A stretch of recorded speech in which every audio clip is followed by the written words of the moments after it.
So welcome to one and all. We are delighted to have you here. My name is Elizabeth Osgood Campbell, and I have the privilege and pleasure of serving as the executive director of ISMETA, the International Somatic Movement Education and Therapy Association. I co-lead the organization with Nirvana Ananda, who's the managing director, two fabulous operations team members, and a dedicated volunteer board of directors. So on behalf of all of us, I welcome you to this special Earth Day event.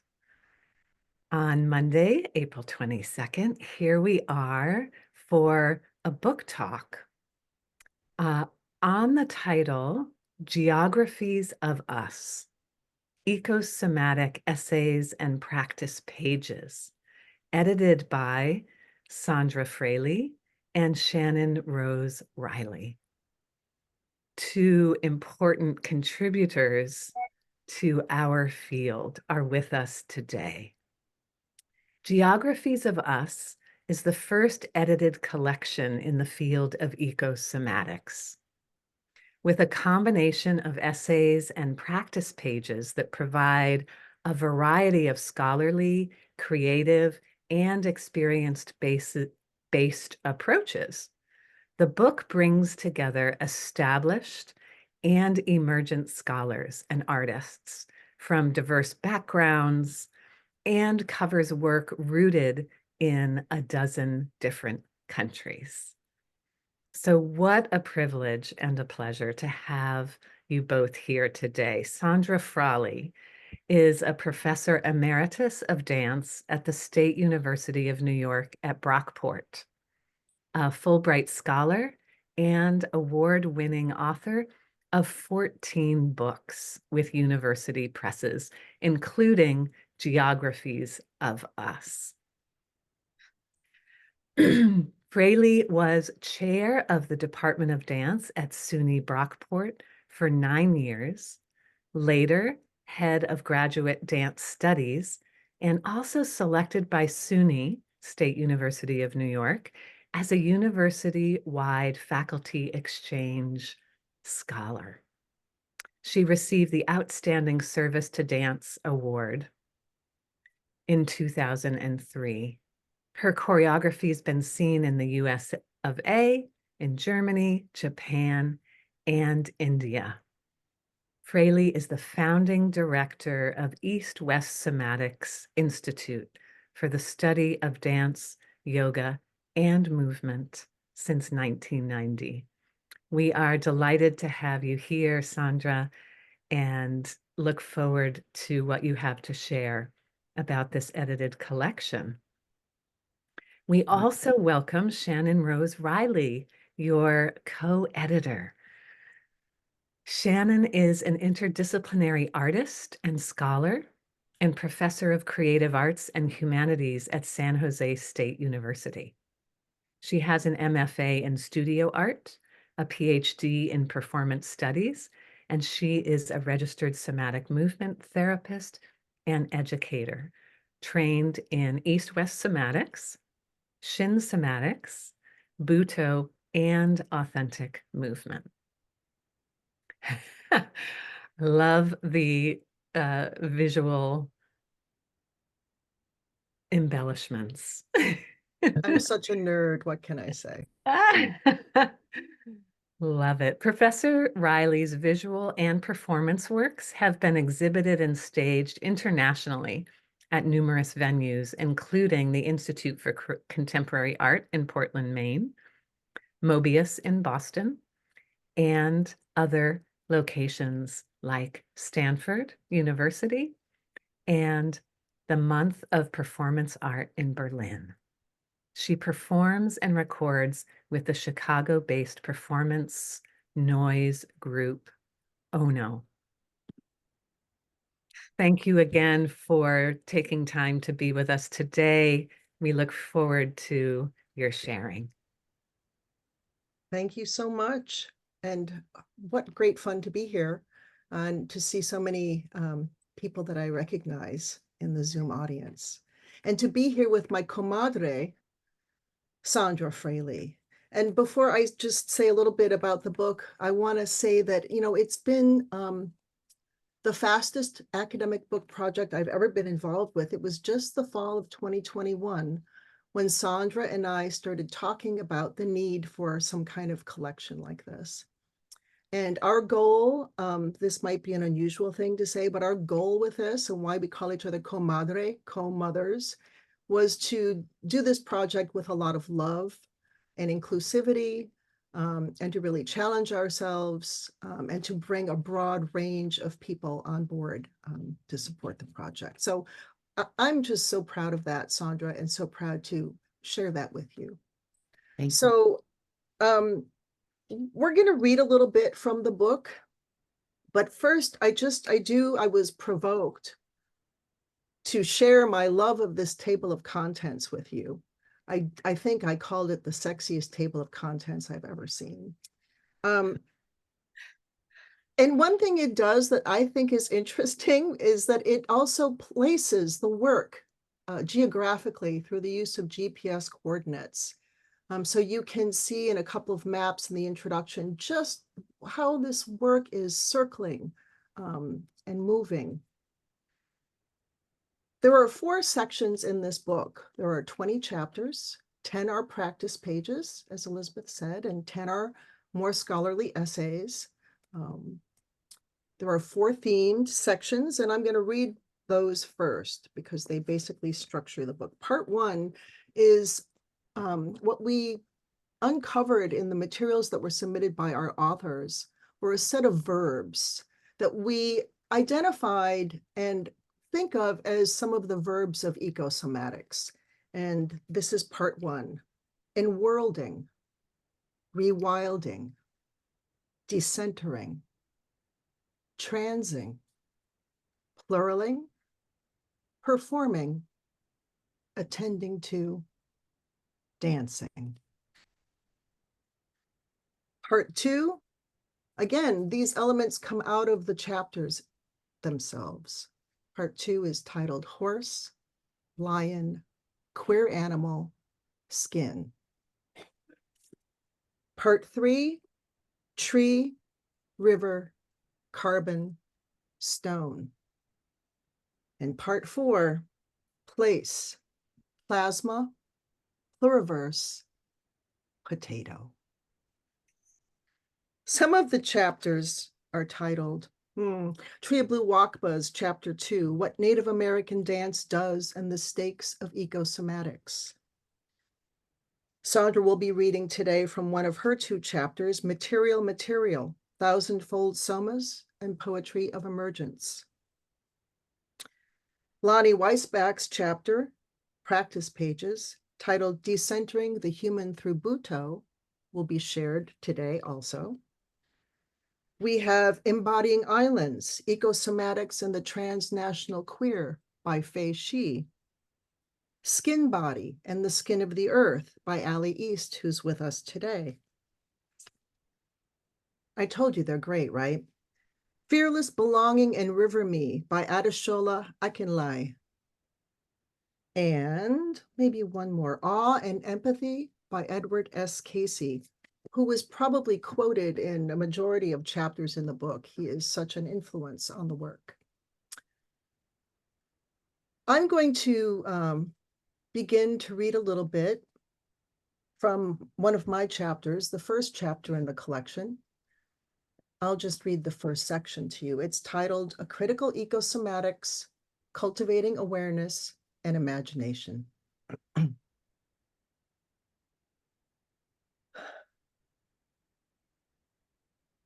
If somatics invites us to increase awareness of our breath, our embodiment, ourselves, then ecosomatics invites us to increase awareness of ourselves in entangled relation with and as the more than human world and all of vibrant matter.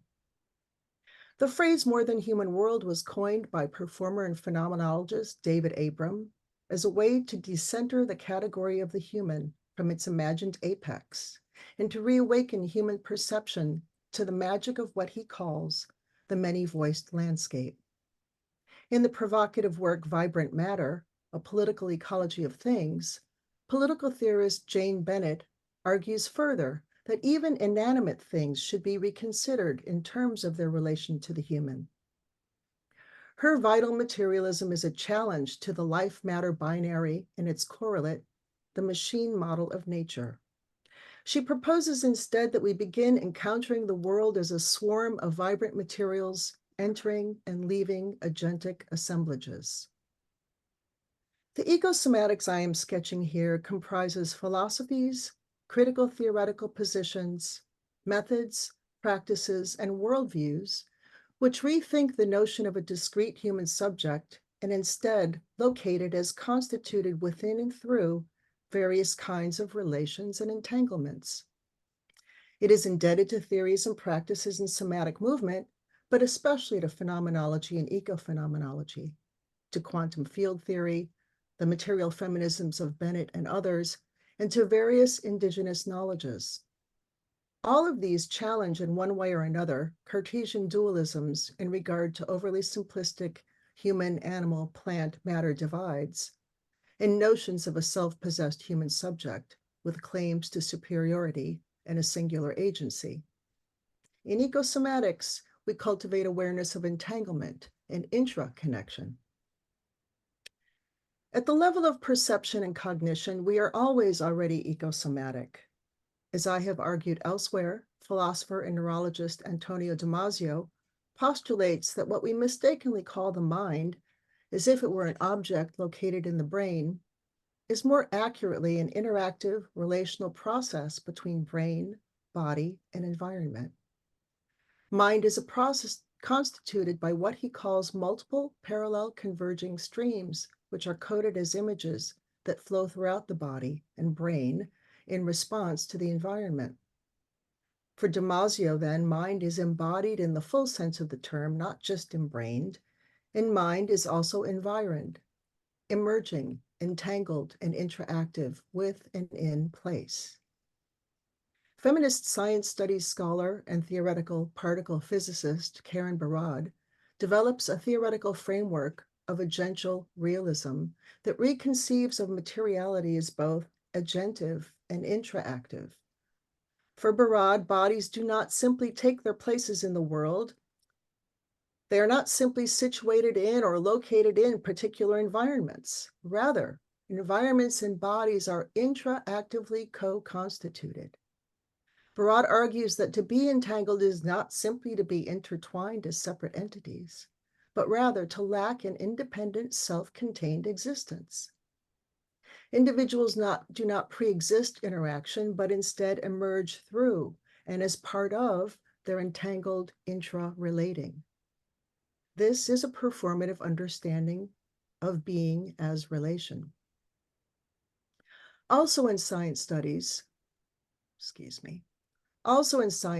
Bruno Latour describes an ecology of human and non-human elements and prefers the notion of the collective as opposed to the separate categories of nature and culture. This parallels traditional and contemporary indigenous knowledges in many ways. For many indigenous peoples, this is a quote, collectives are not anthropocentric. They do not exclude animals, plants, and ecosystems as members with the responsibilities of active agents in the world. In many cases, plants, animals, and ecosystems are agents bound up in moral relationships of reciprocal responsibilities with humans and other non-humans, unquote. I don't know if you can all hear my scrub jay that I feed peanuts to, but he's arrived and is at my window right now. The Lakota language represents a similar concept of intra-connection and intra-action with the saying, mitakuye oyasin, or we are all related. Perhaps it is in this vein that Abram argues, we are only human in contact and conviviality with what is not human. Bennett raises questions that I consider to be vital to ecosomatics, including whether a discursive shift from environmentalism to vital materialism might enhance the prospects for a more sustainably oriented public. She notes quote, if environmentalists ourselves who live on Earth, vital materialists ourselves who live as Earth. If environmentalism leads to the call for the protection and wise management of an ecosystem that surrounds us, a vital materialism suggests that the task is to engage more strategically with a trenchant materiality that is us, even as it vies with us in agentic assemblages. Here, too, I hear parallels with Indigenous perspectives. As the US Poet Laureate Joy Harjo puts it, quote, these lands aren't our lands. These lands aren't your lands. We are this land, unquote. I hear Sondra Fraleig's Ecosomatics too, when she states, quote, we are not separate from nature's elements. Rather, they dwell within, fluid as water and murky. Nature is not simply in surroundings. Nature is in us, unquote. It should be clear that I take ecosomatics to be a vital materialist position and practice. Following Fraleig's approach to exploring somatic movement, we can begin to develop ecosomatic awareness without judgment from wherever we are by further extending our awareness slowly over time. But to extend or to stretch out is not the full extent of the stretch. Ecosomatic awareness requires that we also attend or stretch toward, and intend, stretch inward, in different forms of intra-relation. Ecosomatics invites a critical shift in perspective about how we experience our already interconnected selves in relation, how we engage our responsibility with and to the more than human world, and how we cultivate an awareness of and respect for the vibrancy of all matter. There are many ways we can become more aware of our entangled intra-relation. Starting here and now, as Fraleigh suggests, may simply consist of increasing your awareness of small things. It did for me. In a personal essay titled Loving a Hornworm in End Times, Connecting to the Small in Nature, I chronicled paying close attention to a tobacco hornworm over a period of a few weeks in August 2019. And I reflect on how that relationship opened my eyes to the incredible beauty and struggle of a creature I would have once dismissed as unworthy of attention or even care. That relationship sparked an entirely new awareness of my garden as an agentic assemblage and my growing awareness of the many critters around my mobile home. As we do in somatics, we can start small, begin wherever we are, by extending our awareness simply to what is here now. And I'll stop there. Shannon, thank you so much for that.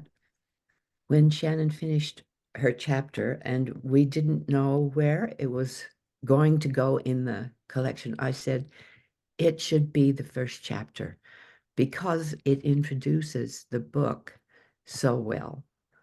I learned something every time you read that chapter aloud or I read it for myself. Thank you for bringing so much together in one place that explains ecosomatics. And thank you for being my comadre. I'm going to read something about material, which is the title of my chapter, but it surfaces with Buto. I've been involved with Buto since 1964. And some of you haven't been alive that long, I realize. I'm 84 now and still learning about Buto. Buto is an avowedly material form of dance, an apt example of affective ideological facets of bodily materializations. Rooted in mid-20th century Japan, Buto emerged as the dance of darkness and ancient dance after World War II. And I'll just insert World War II ended officially in 1945, just as a signpost here. Tatsumi Hijikata originated Buto as a performative critique of the Western colonization of Japan, which happened after, of course, America conquered Japan, and we had the US-Japan Treaty. I'm inserting a little bit here, and unfortunately, Japan was recovering from our atomic bombs of Hiroshima and Nagasaki and the firebombing of Tokyo.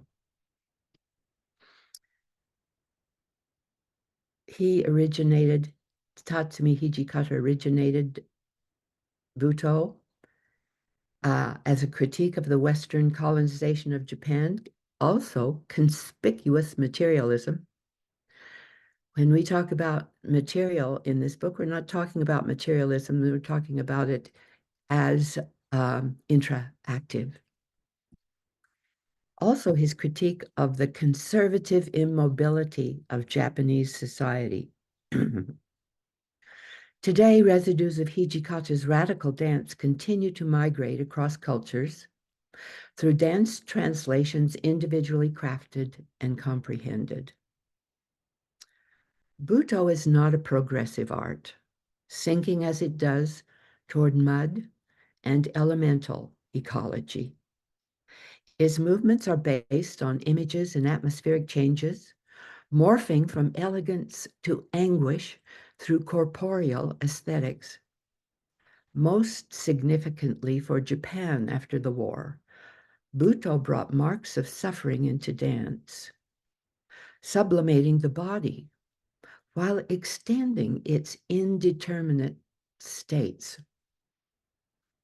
This dance genre seldom lands anywhere. It keeps changing. The experience of ma, M-A, a Japanese word, the space between in Japanese, or liminality in Western psychology comes close. It doesn't exactly do what ma does, but it does a lot. Liminality generates Buto aesthetics. Buto dancers explore psychological shadows, often relative to the concerns for the suffering of nature. Aesthetics of emergence and morphology allow dancers to disappear or intensify just as nature changes with surprises. The human materials of Buto intersect with environmental materials, insects, trees, lakes, stones, and much more, while the space between the liminality, the space between these materials creates an improvised precarity. What humans make of their experience and how they perform connectivity is an individual matter of emergent consciousness. This is true for both the dancer and the audience, if an audience is present. Inner Material, published in 1960, is the title of Hijikata's first short essay, in which he decries materialist production entering Japan after World War II. His crisis concerning capitalist production and what he calls the bleeding of nature is even direr in his following essay, To Prison, published in 1961. He was not known so well for his essays, but for his dancing, which took the same position. He said he would rather go to prison and get caught smack in the middle of a mistake than take a bad check called democracy. He's talking about Western democracy being imported from America at this point. While he rails, he depicts his surrealist dance tactics in view of materials, inner materials, ideals, ideas, happenings, and emotions. I take my cue in stating the somatic materials of performance from Hijikata's inward glance. I will move away from this now, but keep on the topic of Buto. As I read from Lonnie Weisbach's chapter, Decentering the Human Through Buto. I think I mispronounced your last name, Lonnie. Lonnie Weisbach. Critical to Buto is the intention of emptying oneself of human attachments akin to the emptiness of Zen. The concept of emptiness in Buddhism points to the insubstantiality and impermanence of phenomena, and Buto explicitly applies this to our human form.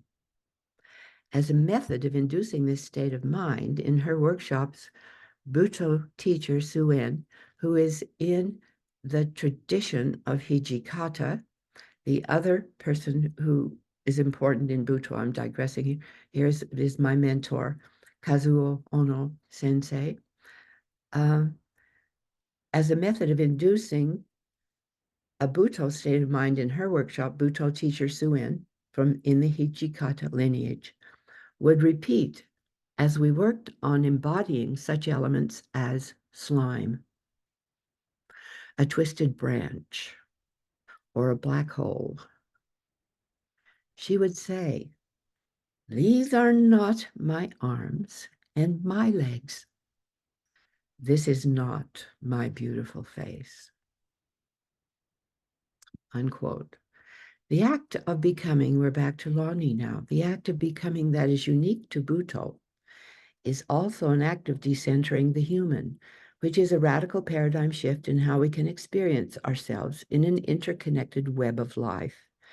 To me, decentering the human means that I consciously let go of my attachment to myself and open the lens of my conscious and somatic presence to include and be moved by the wider world around me. In this receptive, fluid, and permeable state, I am not passive or in any way denying that there is a self that is present. Rather, I temporarily expand this sense of self to include the world around me. In essence, I become more than human. This process of becoming is supported by another Buto method for decentering, the practice of literally taking oneself off balance, often in barely perceptible shifts in one's position. We're going to do this as a practice in a minute here. Using micro movements to take the body into asymmetry allows the dancer to attune to more subtle internal and external sensations and stimuli, which contributes to the sense of detaching from one's human form. Lonnie says, in the early 1990s, I was the principal dancer in the Buto company Iona Pair dance theater based in Hawaii. Really? Iona Pair? Yes, Buto can be humorous and fun. And training and performing in a variety of outdoor sites was an integral part of our work. I remember feeling a profound shift within myself as I emerged from these dances, and for some time afterward, a deep sense of aliveness, peace, and open-heartedness permeated my life. I felt an unequivocal sense of connection and belonging to the world. But the world includes ugliness, weakness, and entropy. And Buto, like Buddhism, teaches us to be with life just as it is, not how we want it to be. By decentering my humanness through Buto, I matched the world and discovered the great power of being in a state of non-resistance to the messiness of mud, the stench of rotting fruit and cigarette butts lining city streets. It was here in the thick of it all that I discovered empathy, or feeling with the other, the world, perhaps a crucial first step toward overcoming polarization and preserving every endangered species on our planet. As Fraleigh states, who's that? When we dance in gratitude for the earth, we are not likely to exploit it, unquote. And this is Lonnie. I believe this gratitude arises not simply by giving thanks, but by experiencing ourselves as part of the totality of life. Now we're going to take a shift away from this. We'll stay with Lonnie in the practices that she contributes to the book.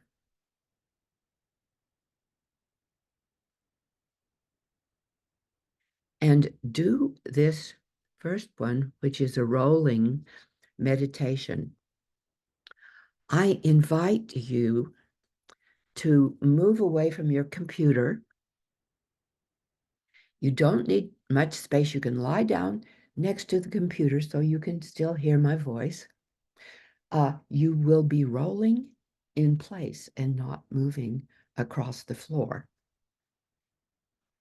This is the rolling meditation. I'll give you a few moments to get prepared for this and lie down on your back.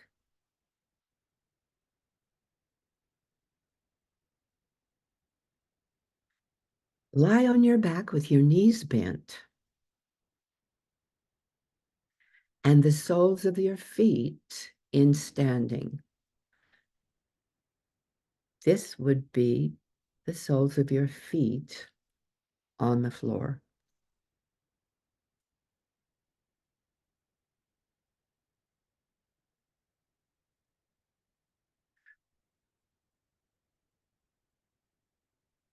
Now I'm assuming you're situated. Notice the sensations of your breathing.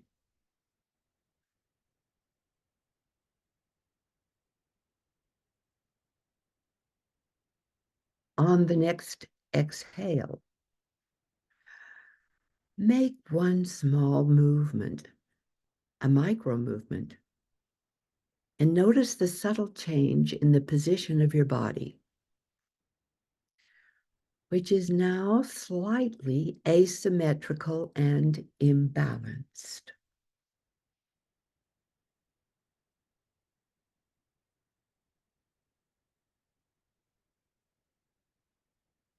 Stay here and feel this new form in your body as you breathe in.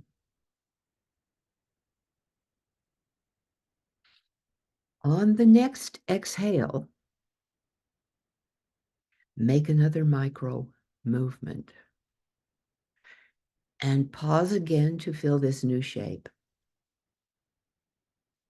Take your time.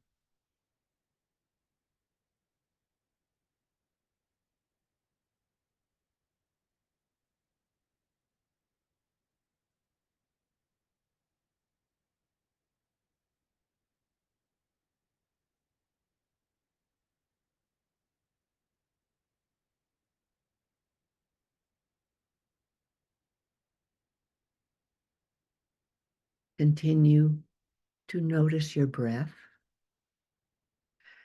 as you continue this micro movement process. It will eventually take you onto your side, belly, opposite side, and finally back onto your back.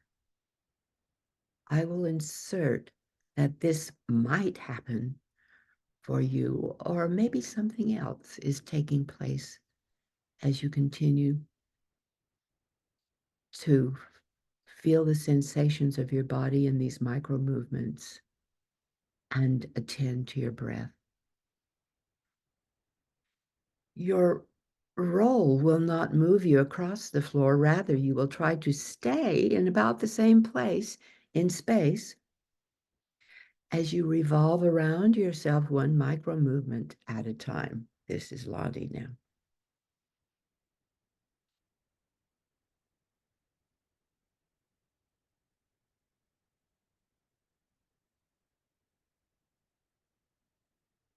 Continuing Lonnie's practice, she says, in awkward moments, soften your belly, your body, and enliven your hara, the center of your body.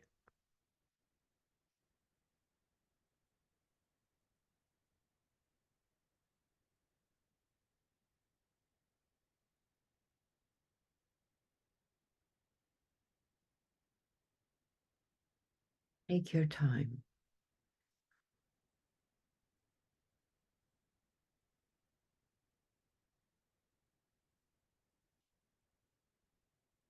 Feel the specific part of your body that is initiating the micro movement, and experiment with moving from parts of the body that don't normally initiate movement.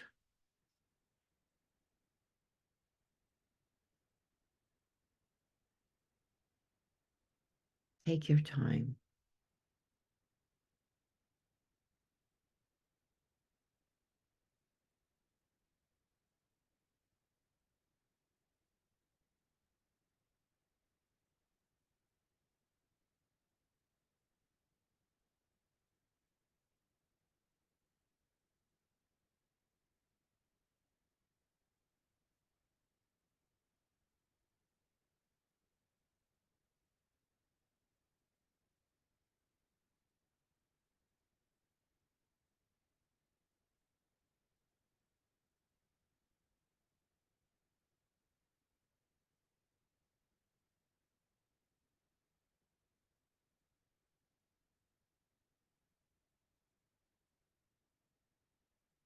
I'll give you about 20 seconds to finish this process.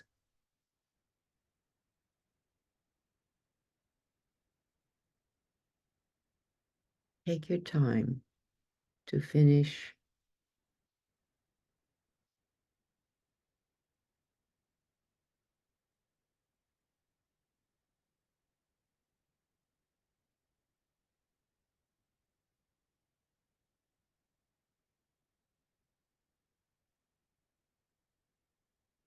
Then please come back to your computer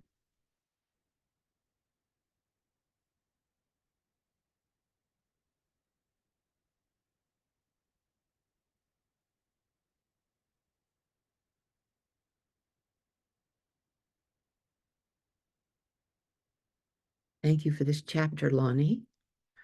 And Lonnie, please give a wave to people so they know who you are. We have about 20 minutes, would you believe it? Wonderful.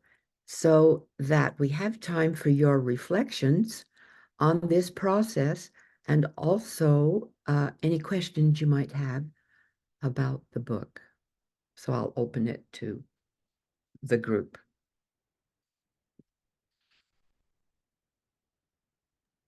Thank you, Sondra. So beautiful. Thank you, Lonnie.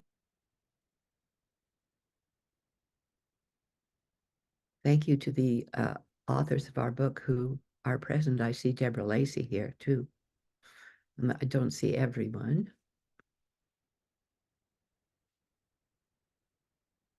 Are there any other authors present? Would you give a wave?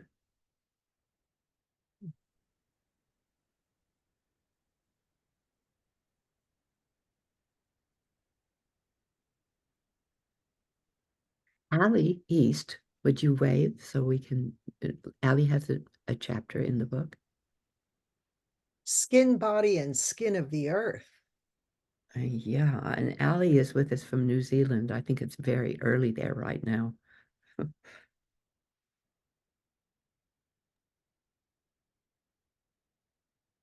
Yes, it's 4 in the morning or something like that, 4:30 a.m.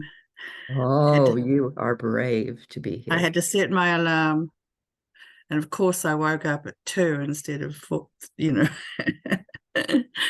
Thanks for coming. It's so enjoyable just to sit in a slightly sleepy state and hear you both talk about your own work and about the book. And it was, you know, this marrying of ecology or deep ecology and dance has been something that's been part of my work for a very, very long time. Since before, I think we used the term ecosomatics. So it's really wonderful to see everybody coming on board with and bringing those two beautiful bodies of knowledge together, or philosophies together. Thank you, guys. Thank you. And thank you for putting it together. I wonder if Elizabeth would field the questions. You can see people, and I can't. Does anyone happily. Thank We you. invite people to use the raise hand function on the bottom of your Zoom bar, if that works for you, in the reactions button, and then that brings you to the front of the queue and everyone can hear and see you more easily that way. Okay. You're also welcome to enter questions into the chat, which I will pass along. I see Susie with her hand. Susie has a raised hand. Hi there. Thank you so much for this beautiful sharing and all your great work. Can you hear me? Yes, thank you, Susie. Yes. Hi there. Good morning. Is it Susan Bauer? Okay. Yeah. I'm outside right now, so I didn't want to do but I'll just say thank you so much. And I have a question about the Japanese. I'm not in your industry, so I don't, or your field, so I don't know the language. But the dance that was created after World War II, what's that name again? Buto. Buto. So I wanted to ask about. Okay, perfect. Okay. I just put it in the chat, Susie. Perfect. Okay, thank you. I wanted to ask you about that because I just find it very powerful based on everything that I just witnessed and experienced from your talk, that this method of dance was created after the war. And I mean, presumably there was a knowledge or a wisdom to release the pain and the suffering in a beautiful, artistic, holistic way after the war. That's what it seems like to me, that somehow in the psyche, in the wisdom, they knew that this dance form emerged at such a time of great sorrow and pain. And so I just was wondering if you could maybe speak to that a little bit. And yeah.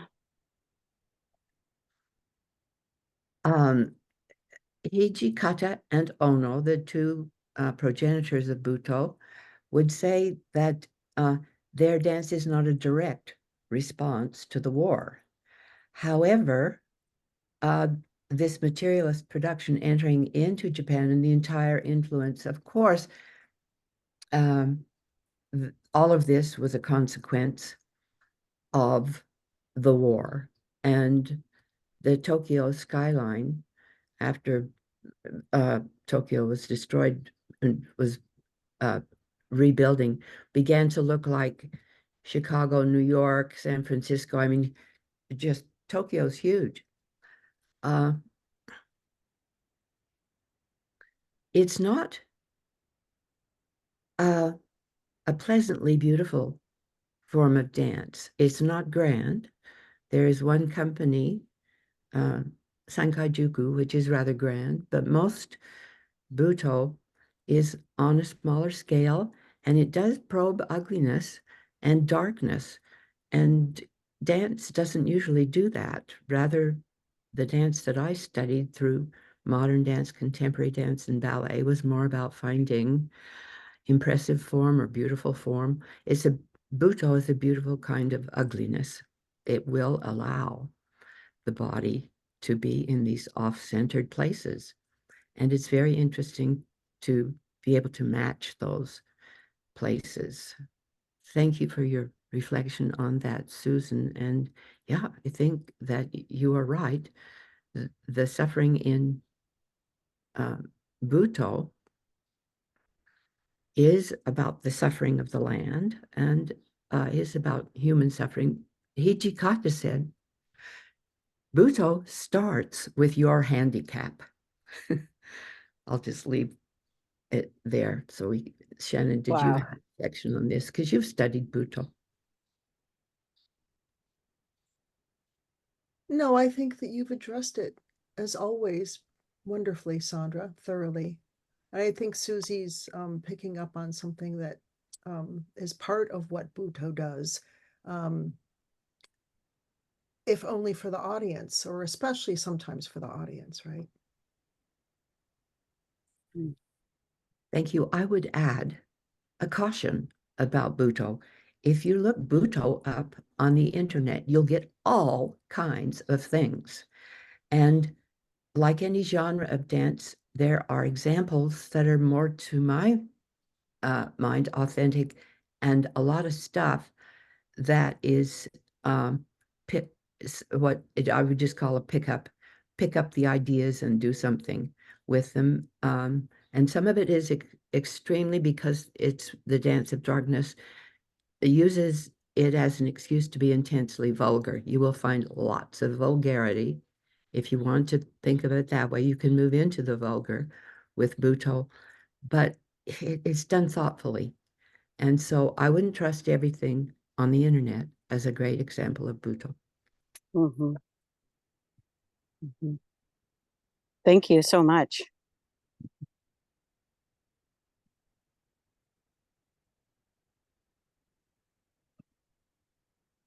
I asked the question because my research is all about the biopsychospiritual process of transformation, of humans transforming to a greater version of themselves.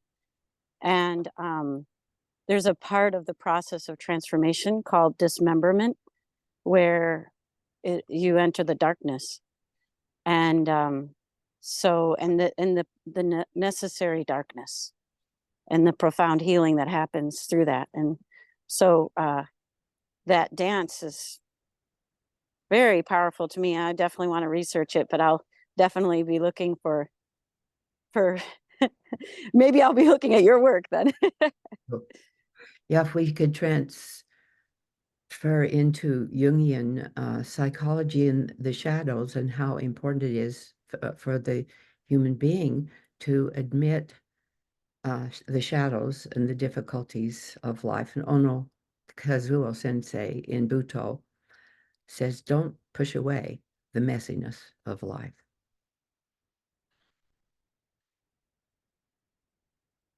Good to see you, Susie.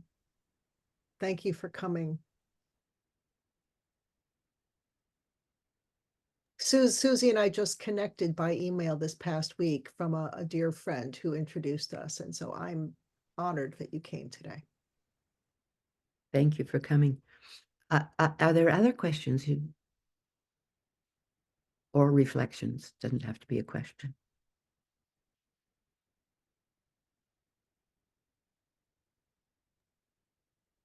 Elizabeth, is your hand up? My hand is up. I hesitate to take space, but no one else was asking. So I would like to just name that in the experience of rolling on the floor that Lonnie choreographed or invited us into through the text, that again, I was just so appreciative of the ways that connecting sensing into my internal landscape seems to connect me almost immediately to my environment, the floor, the air, outside of me, my breath. And I am curious, as a practitioner of continuum and Emily Conrad's work, as well as Anna Halprin's work, these are my two primary lineages of somatic movement. It seems to me that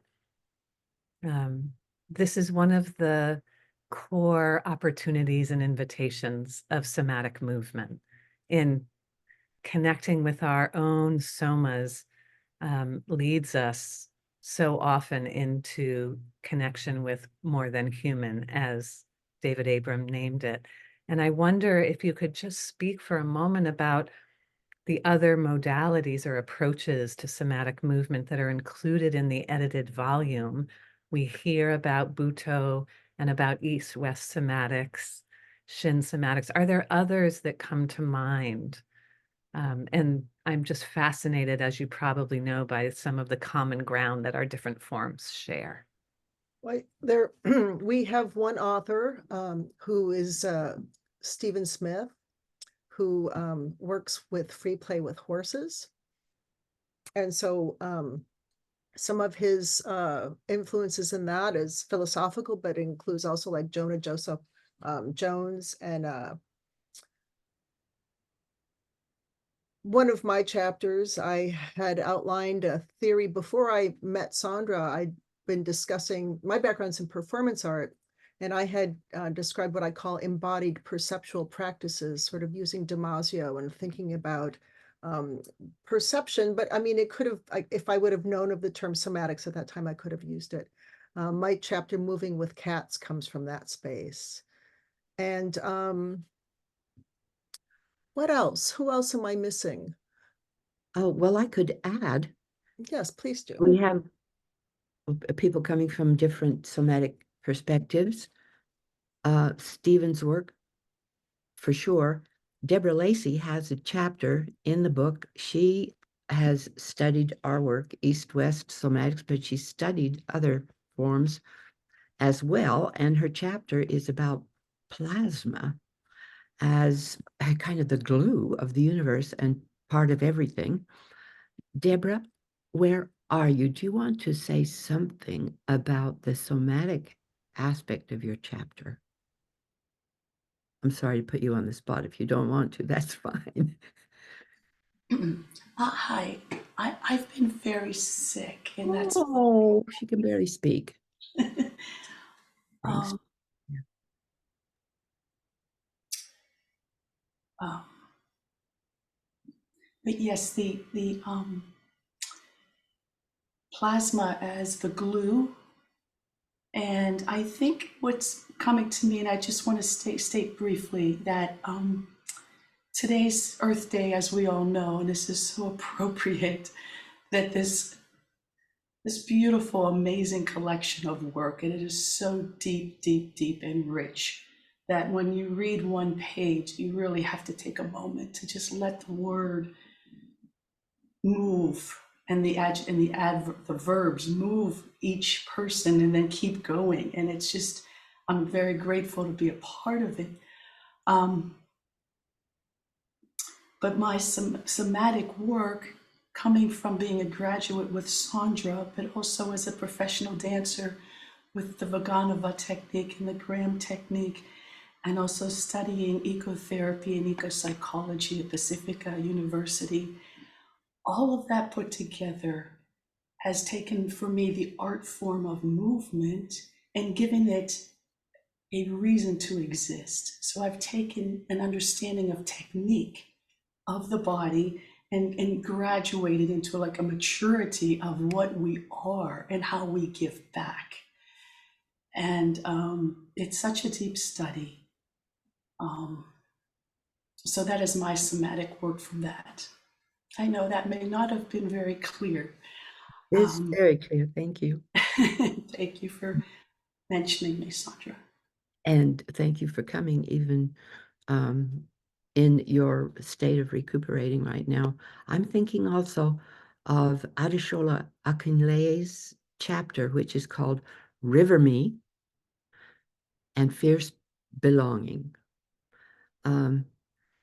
She is dancing and being near rivers and discovering her confluence with the river, and also reflecting on the distance she feels from this term belonging, because she has had broad spaces in her life where she didn't feel like she belonged, and she was marginalized as a Black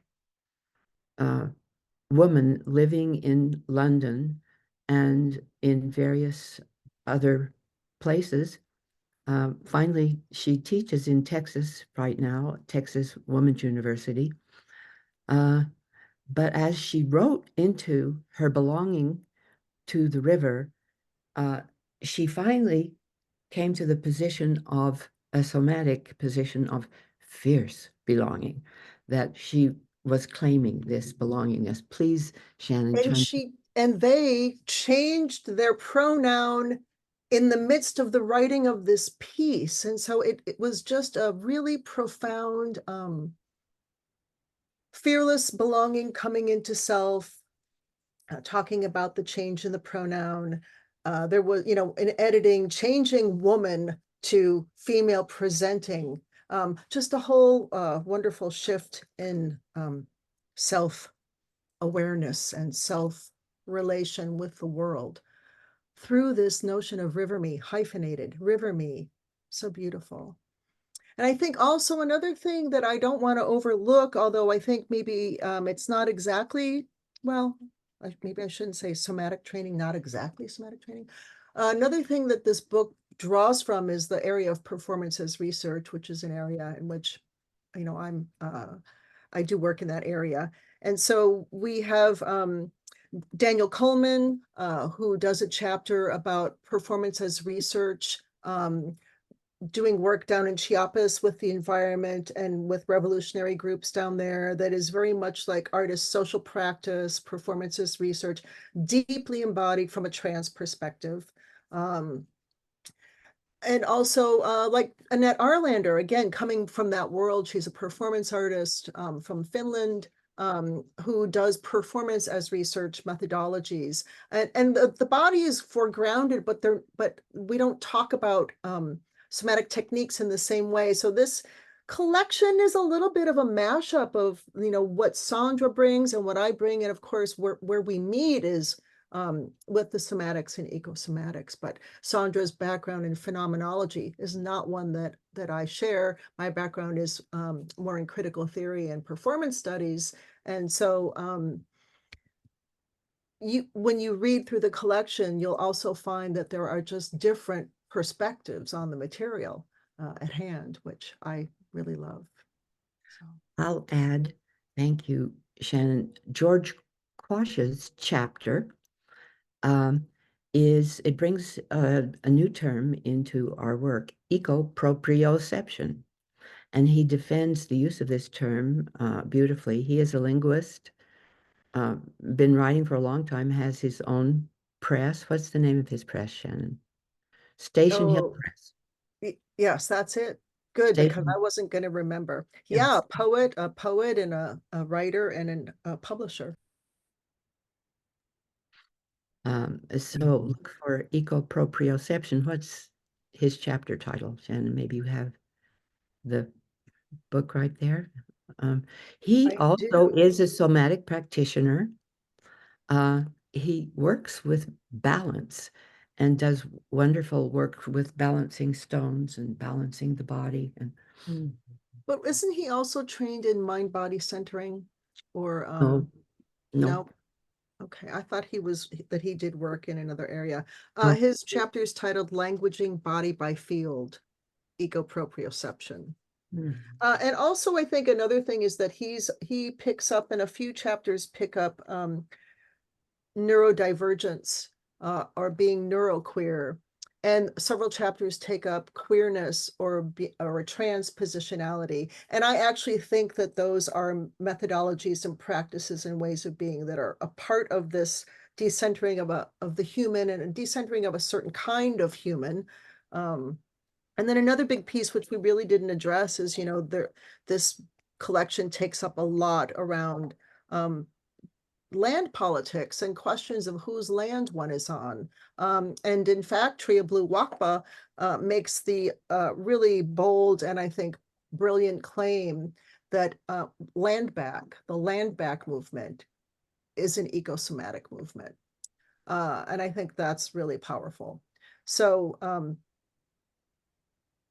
there are a lot of threads that circulate through this book, I think, in powerful ways. And David Abrams' voice is he's another person that gets quoted a lot.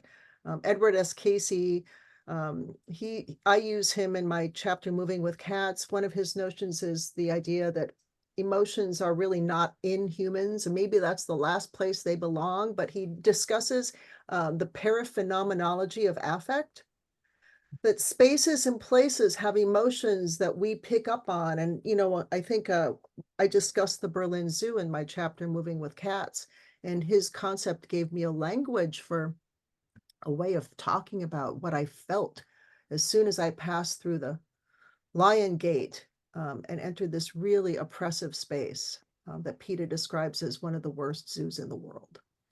So anyway. Thank you. And what is that lowly potato doing at the end of the book?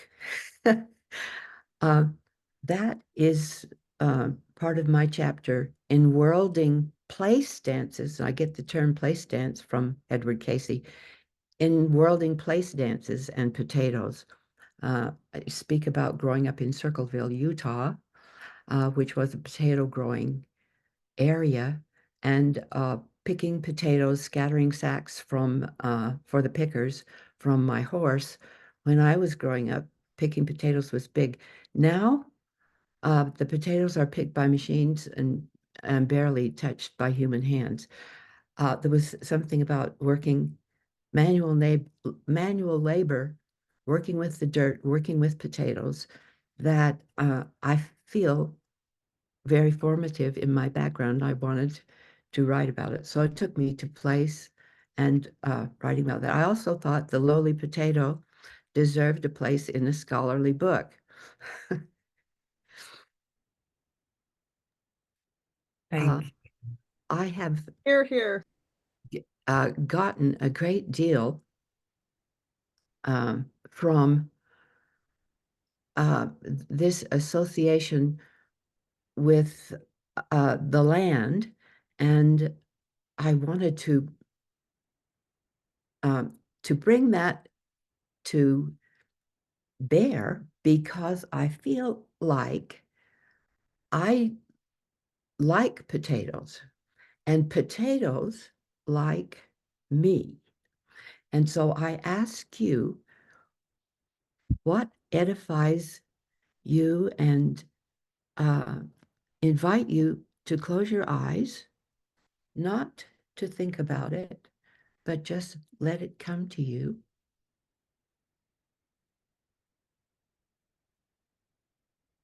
Let it come as a gift.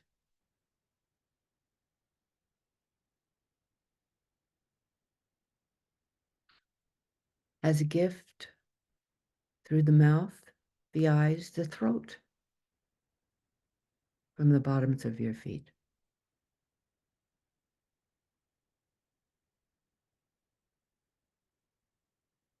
Maybe you have an image of it.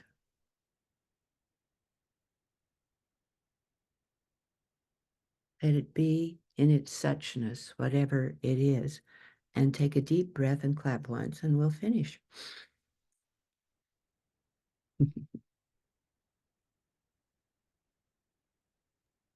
Thank you so very much. What an enriching, nourishing time it's been for me. I'll speak personally for my body, mind, and spirit. To hear your words, to be led into the invitations for exploration. I feel like it's hard to bring this to a close. We are out of time for today, but hopefully there will be more. I know there will be more offerings along the theme of ecosomatics. Hopefully Sondra and Shannon may be involved at some point. Jamie McHugh, who's on the call, also offers monthly or bi-monthly podcast series for ISMETA members called Earth Matters. So please, if you don't already receive our newsletter, I just put the link in the chat. This is the best way to stay updated about the offerings that are coming up. And you will hear news about our continuing inquiries into ecosomatics. Many, many thanks to everyone who attended, and especially to the editors, Sondra Fraleigh and Shannon Rose Riley. Thank you for coming, everyone. Oh yes, we'll make those hearts. Here, I'm gonna do my hearts. You can make some There we hearts. go. Shannon. There are my Make 'em- hearts. There are your hearts. Thank you, everybody, so much. Love you, Sondra. Love you, Shannon. Thank you, Elizabeth, and thank you, Richard. Our pleasure, truly. Have a great day, everybody.